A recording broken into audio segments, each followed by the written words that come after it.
हर हर महादेव। आज हम आपको बताएंगे कि मंदिर में जो एक लोटा जल रखा जाता है उसका क्या करें, और मंदिर का लोटा कैसा होना चाहिए, पीतल का या तांबे का।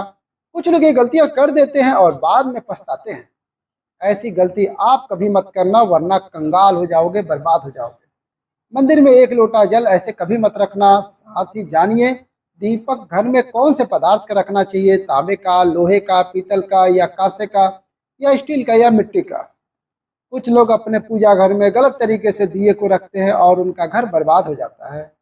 और जानिए दीपक की बाती कच्चे कलावे से बनाए या रुई से या सूती हाथ में बांधने वाले कलावे से। कुछ लोग दीपक जलाते समय भयंकर गलती कर देते हैं, जिस कारण उन्हें पितृदोष, शनि दोष, काल सर्प दोष, मंगल दोष, भयंकर से भयंकर गरीबी का दोष भी लग जाता है। दोस्तों, कुछ लोग यहाँ पर ऐसे भी होंगे जो इस वीडियो को बीच में छोड़ देंगे। अगर इस वीडियो को आपको छोड़ना है तो निवेदन है अभी छोड़ देना, परंतु बीच में वीडियो को छोड़कर लक्ष्मी माता का अपमान मत करना। दोस्तों, बहुत समय से आपके प्रश्न आ रहे हैं कि मुख्य द्वार पर जल छिड़कने का सही समय क्या होता है और सही विधि क्या होती है। किस समय हमें जल छिड़कना चाहिए? क्या मुख्य द्वार पर जल छिड़कने के लिए स्नान करना आवश्यक है, या बिना स्नान किए भी मुख्य द्वार पर जल का छिड़काव किया जा सकता है? झाड़ू लगाने से पहले या झाड़ू लगाने के बाद जल को छिड़कना चाहिए? एक और प्रश्न आया है, क्या पीरियड्स में हम अपने घर के मुख्य द्वार पर जल का छिड़काव कर सकते हैं, या मुख्य द्वार पर दीपदान कर सकते हैं? और जल से ही जुड़ा हुआ एक प्रश्न है कि जब हम मुख्य द्वार पर जल चढ़ाते हैं तो घर के अंदर की तरफ से जल चढ़ाएं या घर की बाहर की तरफ से जल का छिड़काव करें। इसके बारे में कई लोग शंका में हैं। आज यह शंका भी दूर हो जाएगी। और मुख्य द्वार पर जल छिड़कने से संबंधित आपका अगला प्रश्न है, कई ऐसे लोग हैं जो कि फ्लैट में रहते हैं, कुछ ऐसे लोग हैं जो कि किराए के मकान में रहते हैं, एक ही कमरे में रहते हैं। तो उन्हें अपने घर पर मुख्य द्वार पर दीपदान किस प्रकार से करना चाहिए, जल कहाँ छिड़कना चाहिए? तो दोस्तों, आज की वीडियो पूरी तरह से आपके प्रश्नों पर ही आधारित है। तो दोस्तों, सबसे पहले हम जान लेते हैं कि घर के बाहर या घर के अंदर दिए जलाने के क्या क्या फायदे होते हैं। दोस्तों, घर के बाहर या घर के अंदर दीपक जलाने के फायदे जानकर आप चौंक जाएंगे। खासकर घर के बाहर दीपक जलाने से 5 वह फायदे जो आपको चौंकाने वाले हैं। दोस्तों, यह बात तो आप जानते हैं कि भगवान की पूजा के दौरान दीपक जरूर जलाया जाता है।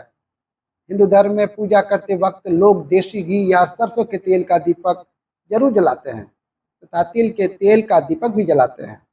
हालांकि पूजा के लिए भगवान के सामने दीपक जलाना सिर्फ पूजा का एक तरीका ही नहीं है, बल्कि घर में दिया जलाना या घर के बाहर दिया जलाना कई तरह के फायदे मिलते हैं। दीपक जलाने से न सिर्फ कई शक्तियां जागृत होती हैं, बल्कि ये 5 बड़े फायदे भी मिलते हैं। तो चलिए जानते हैं। नंबर 1, पृथ्वी से अंधकार दूर होता है। घर में दीपक जलाने से घर का अंधकार तो दूर होता ही है, साथ ही नकारात्मक ऊर्जा को भी कोसों दूर रखती है। यहाँ पर दीपक जलता है, वहाँ पर सकारात्मक ऊर्जा का वास होता है। जाहिर सी बात है, जब घर में सकारात्मक ऊर्जा होगी तो भगवान का भी वास होगा। इसीलिए घर में शाम होने से पहले, रात होने से पहले दीपक अवश्य से जलाया जाता है, ताकि घर में कोई गलत नकारात्मक ऊर्जा न प्रवेश कर पाए।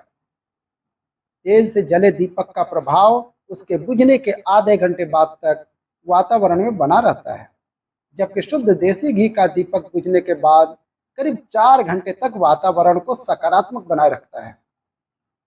नंबर 2, दीपक जलाना न सिर्फ धार्मिक नजरिए से फायदेमंद है, बल्कि वैज्ञानिक दृष्टिकोण से भी यह फायदा पहुंचाता है। जब घर में शुद्ध घी या सरसों के तेल से दीपक जलाया जाता है तो उसके धुएं से घर के माहौल में सात्विकता आती है, और इससे आसपास के वातावरण में मौजूद हानिकारक कणों का विनाश होता है। नंबर 3, घर में होता है सुख समृद्धि का वास। जिस घर में सुबह और शाम के वक्त भगवान के सामने दीपक जलाया जाता है, उस घर में हमेशा माता लक्ष्मी मेहरबान होती हैं। ऐसे घर में सुख समृद्धि का वास होता है। दीपक की लौ पूर्व दिशा में रखने से व्यक्ति दीर्घायु होता है, जबकि उत्तर दिशा में लौ रखने से घर में धन और संपन्नता बढ़ती है। दीपक न सिर्फ हमारे घर के अंधकार को दूर करता है, बल्कि यह हमारे जीवन को भी अंधकार से प्रकाश की तरफ बढ़ाता है। नंबर 4, बीमारियों को दूर भगाने में मदद करता है। घर में दिया जलाने से बीमारियां घर के आसपास भी नहीं भटकती। घर के सभी सदस्यों को बीमारियों से बचाव मिलता है। खासकर दीपक के साथ एक लौंग जलाने से इसका असर दुगुना हो जाता है। शरीर में चर्म रोग दूर करने के सारे गुण घी में मौजूद रहते हैं, इसलिए घी का दिया सबसे अच्छा फायदेमंद होता है। नंबर 5 की बात कर लेते हैं। शुभ शक्तियां होती हैं आकर्षित। सनातन धर्म के अनुसार जिस घर में सुबह शाम दीपक जलाया जाता है वहां कभी अंधकार नहीं होता है। उस घर में सुख समृद्धि का वास होता है। इतना ही नहीं, जलता हुआ दिया शुभ शक्तियों को चुंबक की तरह आपके घर की ओर खींचता है, जो कि आपके लिए बहुत ही शुभ माना जाता है। अब जानते हैं कि मुख्य द्वार पर जल छिड़कने का सही समय क्या होता है और सही विधि क्या होती है। अगर आप मुख्य द्वार पर जल छिड़कते हैं तो आपको ध्यान रखना है कि जल आप एक दिन पहले ही, मतलब रात को सोने से पहले, एक पात्र में, कोई भी आप पात्र ले सकते हैं। जैसे कि आप तांबे का पात्र ले सकते हैं, तांबे का ना हो तो पीतल का ले सकते हैं, स्टील का ले सकते हैं, चांदी का ले सकते हैं। जो भी पात्र आपके पास उपलब्ध हो उसे ले सकते हैं। एक लोटे में थोड़ा सा गंगा जल डाल दीजिए और उसके ऊपर शुद्ध जल भर दीजिए। गंगा जल ना हो तो परेशान मत होइए, सिर्फ शुद्ध जल से भी आप पात्र को भर सकते हैं और उस जल से भरे पात्र को अपने घर की रसोई में रख दीजिए। जैसे कि आप अगले दिन सुबह उठकर जल का छिड़काव अपने घर के मुख्य द्वार पर करेंगे। देखिए, मुख्य द्वार पर जो सुबह सबसे पहले जल छिड़का जाता है वो हर प्रकार की समस्याओं को घर से दूर करने के लिए छिड़का जाता है। जैसे किसी भी प्रकार की नकारात्मक ऊर्जा से आप परेशान हैं, बहुत समय से परेशानियों में घिरे हुए हैं, तो ऐसे में घर की रसोई में जल रखा जाता है और यही जल घर के मुख्य द्वार पर सुबह उठकर छिड़का जाता है। इस जल के छिड़काव से आपके घर की कोई भी परेशानी हो बहुत शीघ्र समाप्त हो जाती है। इस उपाय को करने से आपके घर में सुख समृद्धि भी आती है, बीमारियों से भी मुक्ति मिलती है। मतलब देखिए, किसी भी प्रकार की मानसिक परेशानी हो, शारीरिक परेशानी हो, आर्थिक तंगी हो या फिर आपके घर में कोई वास्तु दोष हो, किसी भी प्रकार के ग्रह दोष हो, तो आपको सभी प्रकार के दोषों से, ग्रह दोषों से मुक्ति मिलती है। वास्तु दोष और पितृ दोष भी समाप्त हो जाते हैं। इसके साथ ही जैसे कि बहुत लोगों के प्रश्न होते हैं कि उनके ऊपर किसी ने कुछ कर करा दिया है, उनके परिवार में किसी भी प्रकार की पहले कोई परेशानी नहीं थी, लेकिन अभी कुछ समय से परेशानियां लगातार आती ही जा रही हैं और कोई रास्ता नहीं मिल रहा है परेशानियों से निकलने का। तो किसी के भी किए कराए तंत्र मंत्र का प्रभाव हो, किसी की बुरी नज़र का प्रभाव हो, तो भी आपके इस उपाय से, मतलब इस एक लोटा जल से, आपकी परेशानी कुछ ही दिनों में समाप्त हो जाती है। यह घर की सभी परेशानियों से मुक्ति पाने का रामबाण और सबसे सरल और सबसे आसान उपाय होता है, जो हमारे शास्त्रों में वर्णित है। तो आप अपने घर की रसोई में एक लोटा जल रखें, रात में भरकर और प्रातः काल जल्दी उठकर उससे अपने घर के मुख्य द्वार पर छिड़काव कीजिए।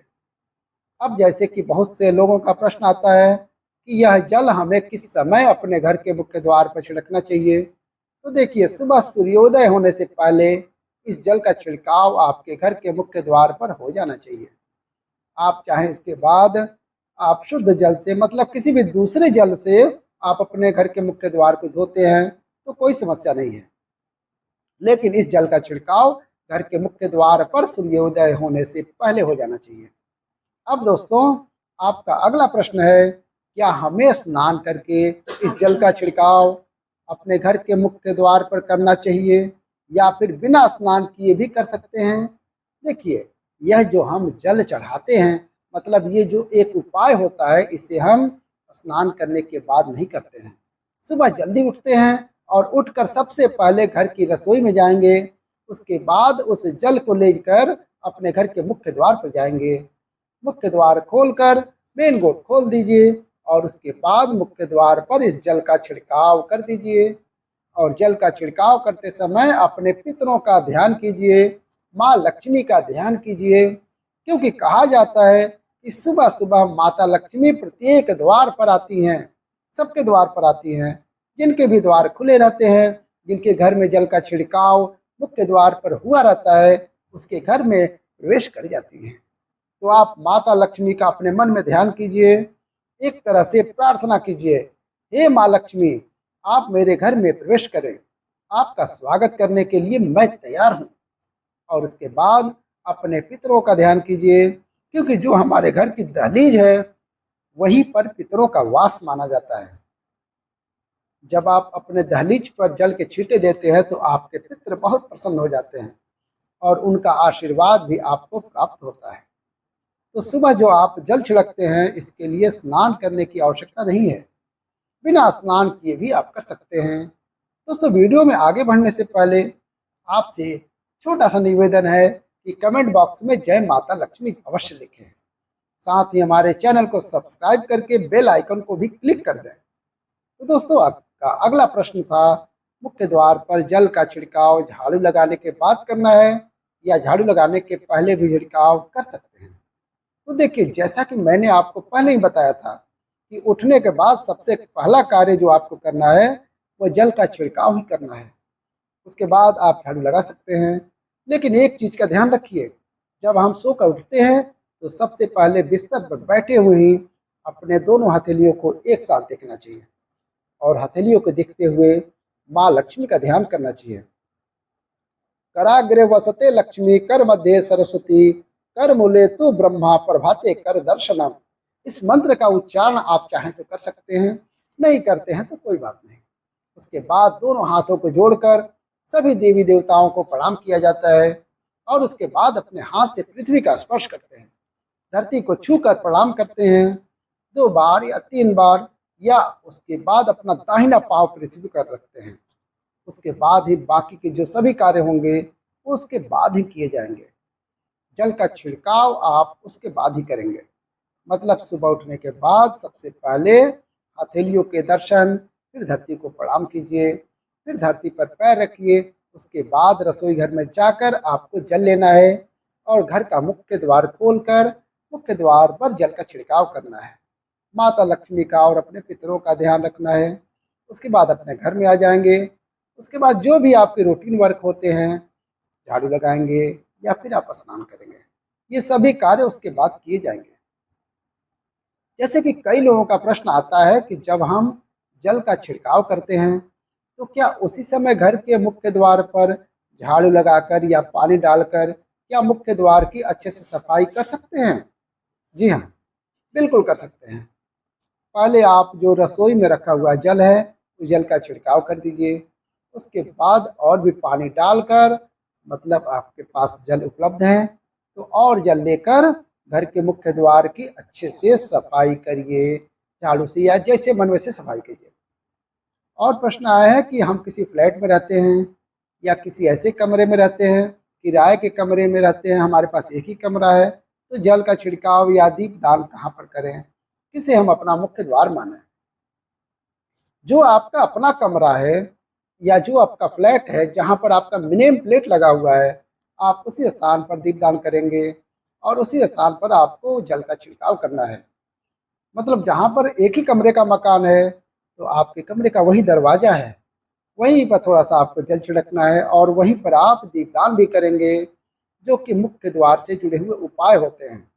वह आप अपने घर का जो कमरा है, उसके बिल्कुल दरवाजे के पास ही करेंगे। और आपका अगला प्रश्न है, क्या पीरियड में हम अपने घर के मुख्य द्वार पर जल का छिड़काव कर सकते हैं, दीपदान कर सकते हैं? तो देखिए, जल का छिड़काव करने के लिए पीरियड हो या ना हो, उससे कोई फर्क नहीं पड़ता, जल का छिड़काव कर सकते हैं।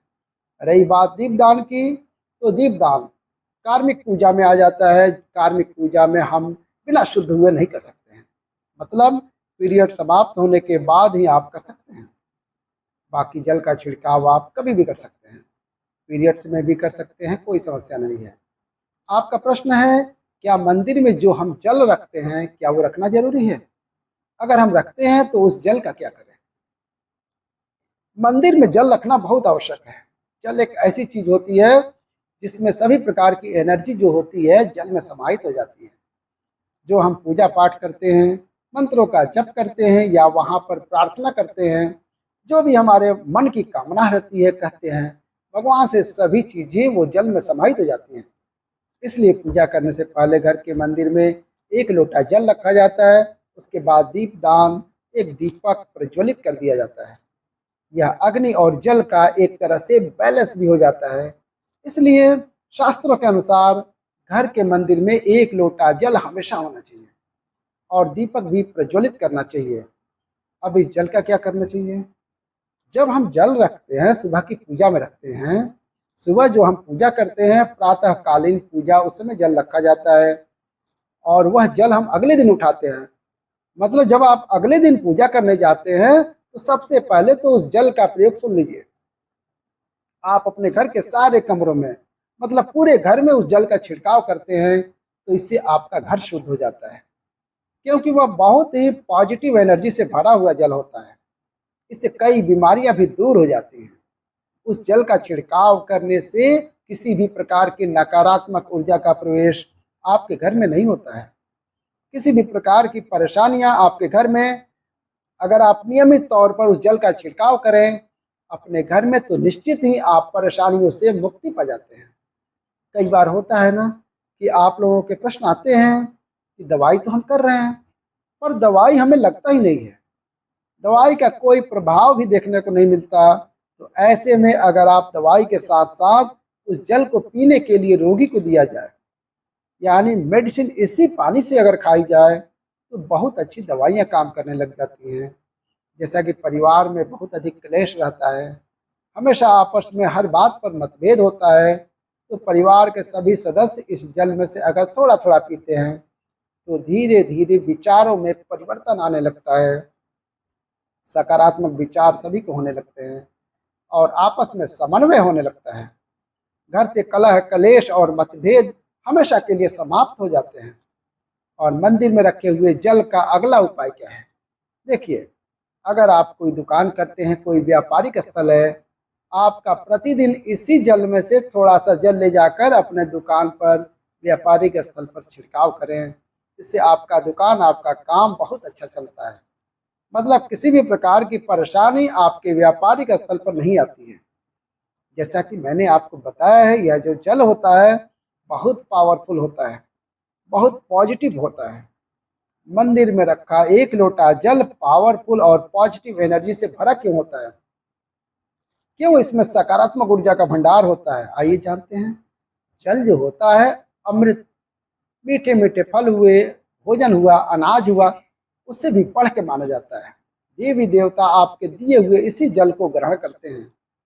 मंदिर में एक लोटा जल रखना उतना ही जरूरी है जितना आप सुबह, दोपहर, शाम का भोजन करते हैं। जब हम भगवान की पूजा करते हैं और तांबे के पात्र में या पीतल के पात्र में एक लोटा जल जरूर रखते हैं। जल जो होता है सागर रूपी होता है और यही सागर आपकी नैया पार कराता है। मंदिर में एक लोटा जल रखने का कारण एक और यह होता है, जो लोग भगवान को रोजाना भोजन नहीं करा सकते तो वह मंदिर में एक लोटा जल रखते हैं ताकि भगवान इसे ग्रहण करें और यह जल रूपी प्रसाद इसके अगले दिन या सुबह के समय आप प्रसाद समझकर ग्रहण करें। लेकिन याद रखें, मंदिर में रखा लोटा जल कभी भी तुलसी में अर्पित नहीं करना चाहिए, क्योंकि यह जल सभी देवी देवता ग्रहण करते हैं, इसीलिए तुलसी में डालना वर्जित है। लेकिन हाँ, अगर आपके घर में लड्डू गोपाल हैं, राधा कृष्ण हैं और आप एक लोटा जल उनके लिए अर्पित करते हैं, तो आप अगले दिन यानी सुबह के समय वह जल तुलसी में चढ़ा सकते हैं। मंदिर में जो एक लोटा जल रखा होता है उसके अगले दिन यानी सुबह के समय आप इस जल से अपनी आंखें जरूर धोया करें। इससे आंखों में रोशनी बढ़ती है, जितनी भी आंखों की बीमारियां आ जाती हैं वह दूर हो जाती हैं। शास्त्रों के अनुसार जो लोग मंदिर में एक लोटा जल भर कर नहीं रखते हैं उनके घर में अकाल पड़ जाता है, घर कंगाल हो जाता है, बर्बाद हो जाता है, परिवार में मुसीबतें आ जाती हैं और गरीबी का आगमन हो जाता है। आप चाहें तो एक लोटा जल में पुष्प आदि डालकर रख सकते हैं, बहुत ही शुभ माना जाता है। मंदिर में जो जल रखा जाता है उससे हम और क्या क्या कर सकते हैं, आइए जानते हैं। इस जल का छिड़काव करने से बहुत सारी परेशानियां खत्म हो जाती हैं। अगर आपके दुकान पर किसी की नज़र लग गई हो, बहुत से लोगों के प्रश्न आते हैं कि हमारे काम को किसी की बांध दिया है, मतलब किसी की बुरी नज़र ऐसी लग गई है। पहले तो दुकान बहुत अच्छी चलती थी, अब नहीं चल रही है। तो आप इस उपाय को कर सकते हैं। निश्चित ही बहुत जल्द ही आपको परेशानियों से मुक्ति मिल जाती है और दिन दोगुनी रात चौगुनी आपके व्यापार में तरक्की होती है। मंदिर में रखे हुए जल को आप अपने घर की रसोई में, खाना बनाने में, पीने में भी प्रयोग कर सकते हैं। लेकिन खाना बनाने में प्रयोग तभी करें जब आपके घर बिल्कुल सात्विक भोजन बनता हो, मतलब लहसुन प्याज अगर आपके घर में बनता हो तो खाना बनाने में इस जल का प्रयोग नहीं किया जा सकता है। फिर आप इस जल को थोड़ा थोड़ा परिवार के सदस्य मिलकर ग्रहण कर सकते हैं और बचे हुए जल को आप अपने घर में पौधों में डाल सकते हैं। ऐसा नहीं है कि मंदिर में रखा हुआ जल बेकार होता है, किसी काम का नहीं होता है। बहुत सारे उपयोग इस जल के होते हैं। अगर हम सही तरीके से प्रयोग करें तो अपने जीवन की बहुत सारी परेशानियों का समाधान मात्र इस एक लोटा जल से हम कर सकते हैं। तो ध्यान रखिए, मंत्रों से अभिमंत्रित जल बहुत महत्वपूर्ण होता है, बहुत शक्तिशाली होता है। हमारे घर के मंदिर पर रखा हुआ जल देवताओं का आशीर्वाद होता है, क्योंकि पूरे समय वह देवताओं के पास होता है। देवी देवता वहां पर रहते हैं, तो उस जल में हर प्रकार की शक्ति समाहित होती है, जो कि सकारात्मक शक्तियां होती हैं। और इस जल का प्रयोग हम सही तरीके से करते हैं, मतलब उसको पीने में करते हैं, खाना बनाने में करते हैं, घर में जल का छिड़काव करने में करते हैं, तो इससे हमारी समस्याओं का समाधान होता है। और अगर कोई भी कार्य नियमित तौर पर, मतलब प्रतिदिन किया जाता है, तो उसका हमें लाभ मिलता है। कभी कभी करेंगे तो निश्चित ही आपको उतना लाभ नहीं मिलेगा। लेकिन अगर आप नियम बना लेंगे कि हर रोज उसी जल को छिड़काव करना है, घर में प्रत्येक व्यक्ति को थोड़ा थोड़ा पीने के लिए देना है, बचे हुए जल को पौधों में डाल दीजिए, दुकान पर छिड़क दीजिए, अपने घर के व्यापारिक स्थल पर छिड़काव कीजिए, बच्चों के बुक्स, शीश में, अपने तिजोरी में, हर जगह इस जल का छिड़काव करिए, नियमित तौर पर कीजिए। चमत्कार आपको निश्चित ही मिलेगा। इसी प्रकार से जो रसोई में रखा हुआ जल होता है, उसका छिड़काव अपने घर के मुख्य द्वार पर कीजिए, तो इसका भी आपको लाभ बहुत ही शीघ्र दिखाई देता है। लेकिन इसे अपने रूटीन में शामिल करना होगा, प्रतिदिन नियम से यह कार्य करना होगा, तभी इसका लाभ आपको देखने को मिलेगा। मंदिर पर जो जल होता है, रखा होता है, जब अगले दिन उठाते हैं तो उसमें कई बार कोई कीड़े मकोड़े पड़ जाते हैं, क्योंकि खुला होता है। तो क्या हम इसे ढक सकते हैं? तो मैं आपको बताना चाहूँगा कि हाँ, बिल्कुल आप ढक के रख सकते हैं। पूजा करने के बाद आप उस जल को किसी भी प्लेट से या कटोरी से ढक दीजिए।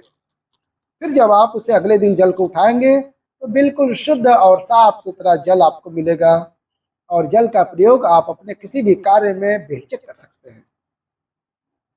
आप जब भी घर के मुख्य द्वार पर जल छिड़काव करें तो गणेश जी भगवान का यह मंत्र जरूर बोलें, ओम गंग गणपतये नमः।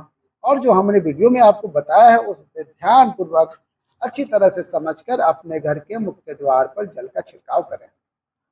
अब जान लेते हैं दीपक किस पदार्थ का होना चाहिए, लोहे का, तांबे का, पीतल का, कांसे का, या फिर स्टील का, या माटी का। आखिर घर में कौन सा दीपक रखना शुभ होता है? अगर गलती से भी घर में गलत पदार्थ का दीपक रख लिया है तो पूरा घर अस्त व्यस्त हो जाएगा, कंगाल हो जाएगा, बर्बाद हो जाएगा। दोस्तों देखिए, स्टील के दीपक में पूजा करना घर में शनि को कुपित करता है। घर में लोहे के दीपक से पूजा नहीं करना चाहिए, घर बर्बाद हो जाता है, गरीबी आ जाती है। बाजार में लोगों को लुभाने के लिए कांच के दीपक भी आ गए हैं। बिल्कुल भी गलती से घर ना लाएं, नहीं तो राहु केतु आपके घर में चले आएंगे और घर बर्बाद हो जाएगा। कांच का दीपक शनि और राहु को नाराज करता है। तांबे का दीपक, पीतल का दीपक, माटी का दीपक धन की देवी माता लक्ष्मी को आकर्षित करता है। घर में कोई और दीपक नहीं लाना चाहिए। पीतल और माटी का दीपक शुभ और मंगलकारी माना जाता है, जिससे शनि और राहु केतु भी प्रसन्न रहते हैं, मंगल भी भारी नहीं होता है। कच्चा कलावा तथा रुई का दीपक ही जलाना सर्वश्रेष्ठ माना जाता है। जो लोग सूती धागा जो हाथ पर बांधा जाता है उसकी बाती बना लेते हैं तो उस घर में परेशानी और गरीबी आ जाती है। रुई और कच्चा कलावा ही शुभ माना जाता है। दोस्तों, अब जानते हैं मंदिर में घंटी क्यों बजाई जाती है, घंटा क्यों बजाया जाता है, ताली क्यों बजाई जाती है, मंदिर के अंदर कारण क्या है। शंकर के मंदिर में घंटी क्यों बजाई जाती है, ताली को बजाना क्यों बजाया जाता है। ये पुराण है कि मंदिर के अंदर या घर के अंदर गरुड़ घंटी जब आप बजाते हैं, घंटी नाद जब आप करते हैं, शिव महापुराण की कथा और लिंग पुराण की कथा, विष्णु पुराण की कथा कहती है, मात्र घंटी का नाद कर देने से जितने भी भूमि पर तीर्थ हैं, जितने साधक साधना कर रहे होते हैं, जितने जप तप कर रहे होते हैं, जितनी पवित्र नारी स्त्री का पालन कर रही होती हैं, जितने दान हो रहे होते हैं, उस समय पर जिसने अब घंटी बजाई है, उस समय पर वो सारे पुण्य घंटी का नाद कर देने से तुम्हारे खाते में आ जाते हैं। शिव मंदिर में ताली क्यों बजाई जाती है, मंदिर में जितने भी बैठे होंगे, जो भजन कर रहे होंगे, जो साधना कर रहे हैं, अभिषेक कर रहा है, पूजन कर रहा है, 3 बार ताली बजाने से उनका सारा का सारा पुण्य हमारे खाते में आ जाता है, खींचा चला आता है, हमारा भाग्य प्रबल हो जाता है, 1 सेकंड में हमारे खाते में चला आता है और हमें लगता है कि हम शंकर को रिझा रहे हैं। घर में गरुड़ घंटी का नाद करना, दोस्तों, इसलिए बच्चों को खेलने के लिए घंटी नहीं दी जाती है।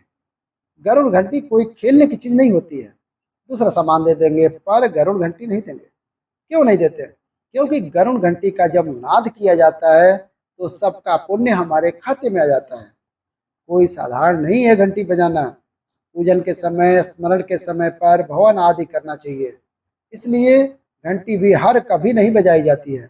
और आपसे निवेदन है, मंदिर में भी जाओ तो घंटी का नाद करो तो बड़े प्रेम से करो, ऐसे ना बजाओ। कई मंदिरों में मंदिर का पट बंद हो जाता है तो भी लोग घंटी बजा देते हैं, ऐसा करने से पाप लगता है। भगवान अगर मंदिर में सो रहे हैं उस समय घंटी बजाना घोर पाप माना जाता है। जिस जगह पर ब्राह्मण विद्वान है, साधक है, संत है, साधु, मंदिर अगर बंद होता है तो उसके साथ में घंटी के नीचे के भाग को रस्सी से बांध दिया जाता है, जिससे घंटी बजे ना। कहते हैं अगर भगवान विश्राम कर रहे हो, सो रहे हैं, निद्रा में हैं, तो मंदिर का दरवाजा अगर बंद है, उस समय अगर आपसे घंटी से भी घंटी बज जाए तो 11 ब्राह्मण के भूखे रहने का दोष लग जाता है। घंटी बजाने का सबसे शुभ माना जाता है सुबह 4 बजे से लेकर सुबह 11 बजे तक, अत्यंत दुर्लभ और मंगलकारी माना जाता है। इस समय घंटी बजाना चाहिए और रात के समय शाम को 6 बजे से लेकर रात 11 बजे से पहले तक पूजा पाठ तथा घंटी बजा लेनी चाहिए, क्योंकि 12 बजे से पहले तथा 12 बजे के बाद मंदिर का पट बंद हो जाते हैं। इस समय देवी देवता विश्राम करते हैं, निद्रा में चले जाते हैं। इस समय उन्हें जगाना मतलब और पाप का भागीदार बनने के बराबर है। आप अपने पुण्य नष्ट कर लेते हैं। तो दोस्तों, आज की जानकारी आपको कैसी लगी कमेंट करके जरूर बताना। अगर आप माता लक्ष्मी का सम्मान करते हैं तो एक लाइक जरूर करना। साथ ही हमारे चैनल को सब्सक्राइब करके कमेंट में जय माता लक्ष्मी जरूर लिखिएगा। धन्यवाद।